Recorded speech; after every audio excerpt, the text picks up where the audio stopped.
What is going on, people?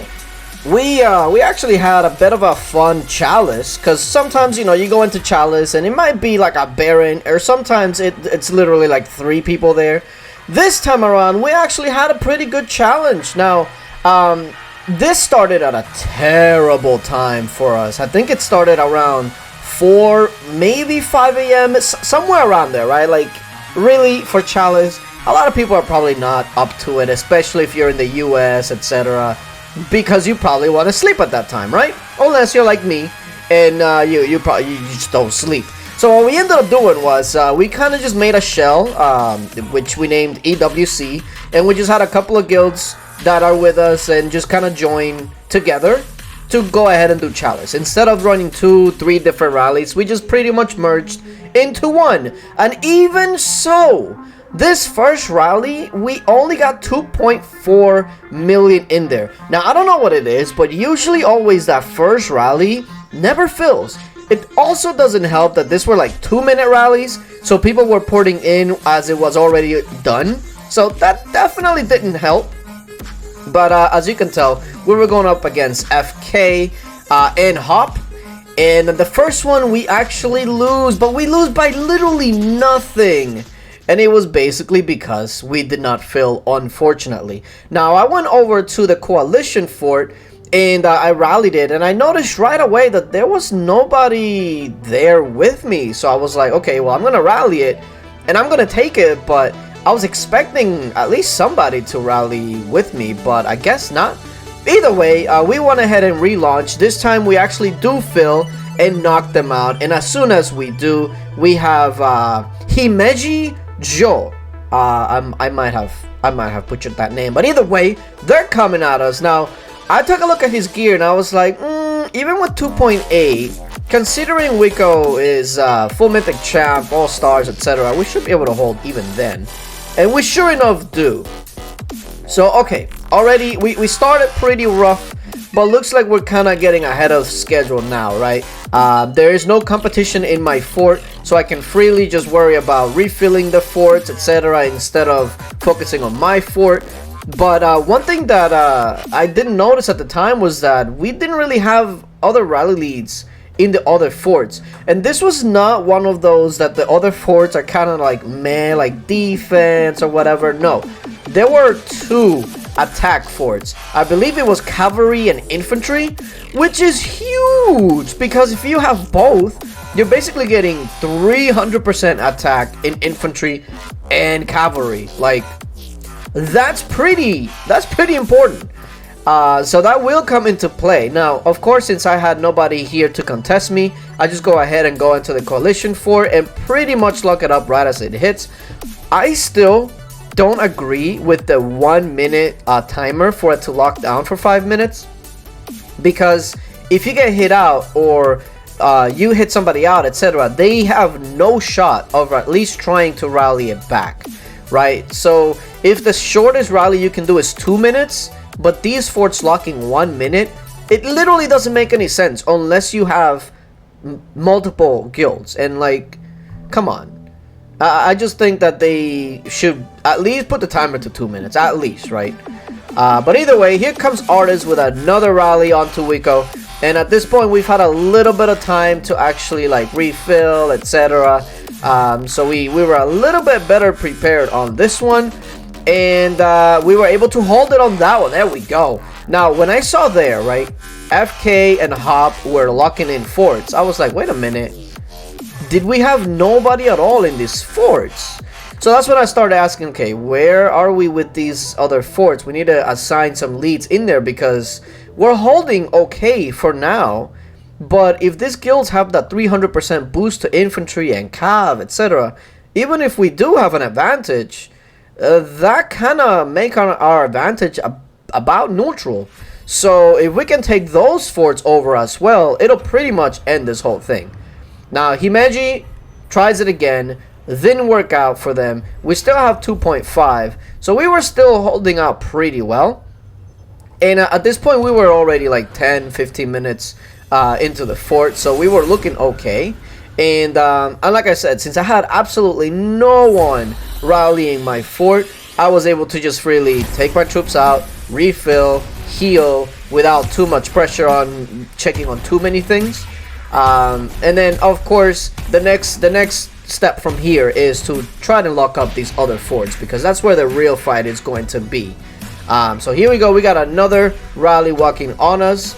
Artist is trying again, but this time he cancels. Now I don't know if he just wasn't filled or what happened on that one, but he absolutely did not want to continue that. Now we are gonna probably start shifting more towards these other attack forts and whatnot, because the main fort, they've been trying and they just can't get us out, and that's with the attack forts in their possession. So if we can take over those, it's pretty much GG. So that's why it's really important, if you're going to do either Baron or Chalice, etc., that you don't just have one rally lead in the fort, because yeah, you want to go ahead and take the main fort over, and that's essentially how you win. But if the other guilds start racking up these boosts, you're gonna feel it in the main fort as well, and you're gonna lose that advantage. So just keep that in mind. Try to go in these events with at least 3 or 4 rally leads that can hold their own, because that's how you can go ahead and pull ahead from the competition. But with Baron, like, Baron is so wild that a lot of times the forts don't even come into play that much, because there will be 4 different forts, and then it's held by 4 different guilds most of the time and all that. So not so much Baron, but Chalice, yeah, when you can take advantage of these forts in 1 or 2 guilds, definitely is worth doing. Now on this one we do get hit out, but it was fairly close, and funny thing is that neither of them were actually filled. One had 3.5, the other one had 3.4, so it's like, okay, we really we need to start filling these rallies, because if we take over these forts, I'm pretty sure it's gonna be GG from there. So that's gonna be priority 1. And then of course we have another one, AL, that came pretty much out of nowhere, because it looks like Hob just kind of stopped attacking, and then Artist went ahead and hit us. We held, and we only had 2.4 left. So Wiko smartly goes ahead and pulled, because think about it like this, right?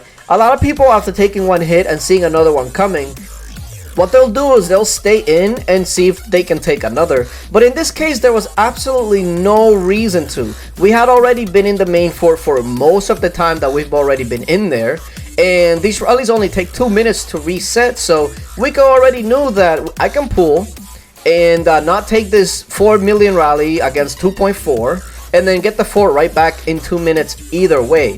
So it you know, it's saves you some troops. You lose 2 minutes, but you lose 2 minutes to somebody that's not even going to compete anyways, that's coming in late.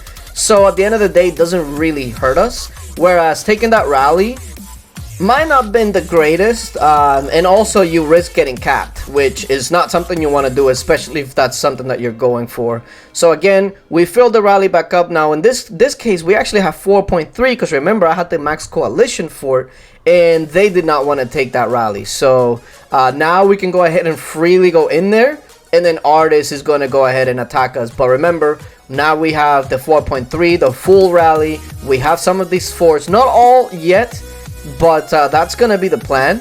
And then once we do that, it's pretty much gonna be GG. And even with that, they actually hit us out, so props to him. That was a very impressive hit, because we had just reset the rally, we had just went in scot-free, but we still didn't have control of these forts, especially this infantry fort, which is the one that really hurt us, because he went in with an infantry front.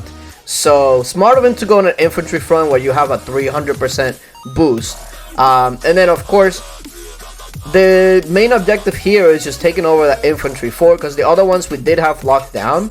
So yeah, Wiko is gonna go in even without the fort yet, because at this point we're still pretty confident that he should still win fairly easily going in. Because I also believe that they were not full. I think they only had like 3.8 or something like that. And we still had the max coalition for it, because for some reason they had nobody at all rallying me, like literally at all. And then we finally hit that infantry attack fort and hit them out, which in turn means that it's going to go into pacifist. And look at that black wing. Oh, this man went in there with that black wing. Oh no. 1.7. They were in an infantry phalanx, so that means that most of the infantry, if not all, are pretty much gonna be dead. Yeah, look at that. Mostly T4 though, so technically not the greatest, considering their T5 numbers were a little low. And when you can hit T5, that's when it really starts to hurt these Black Wings. But either way, well, still nice. And then we finally have another person that can go out here and get this cavalry fort. Because remember, at this point, we still did not have the infantry or the cavalry fort. So we were fighting up against 300% cavalry and infantry attack that the enemy had. Now that we go ahead and take both of them away, the cavalry is in our possession now. Infantry still in our possession. We have the max coalition fort. Now everything is kind of swinging our way. Now some of the battles were a little bit closer because of this boost. Now, not so much. Not so much. And see, this is where I was talking about. Tafoyus? I don't know how to say his name. Tafoyus started a rally right after getting hit, but it doesn't matter because you can't. It'll lock before you can even launch. And look, they tried to Blackwing us back, and that Blackwing did not work out. I believe this was actually like a range. I believe it was a range blast. And yeah, no, it did not work. Like, they actually lost more Red Dead than we did, and they Blackwinged. That was no bueno. But either way, now when you take a look at the map, now you see that all the forts are under our control. We have the boost, 100% or 300% cavalry, 300% infantry. We even have the infantry defense. We control the map, so this is where everything is going to start to turn. Close battles are no longer going to be close, and we'll see how they do from here. Now, remember the the Blackwing that we did?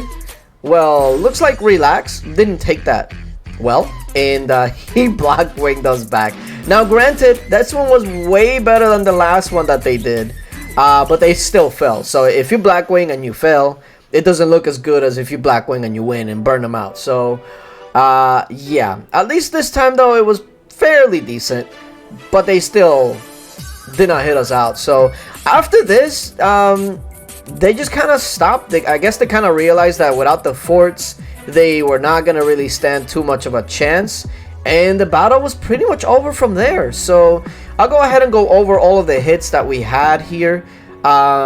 And it was for the most part, it was mainly Wicco taking the hits in the actual fort, and then of course we had some of the infantry and the cav forts, but that was pretty much it. After that, they stopped, and it's kind of funny that you can actually see how the previous ones went if you just take a look at this, because it'll tell you like who hit who, etc., and all that. So that's actually pretty cool.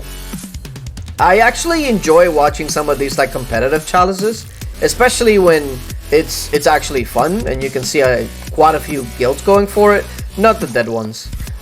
We definitely need a petition to be able to watch Dragon Arenas that are outside of your time. So IGG, can we spectate Dragon Arenas? Either way, appreciate you guys for coming through, and until later, bye.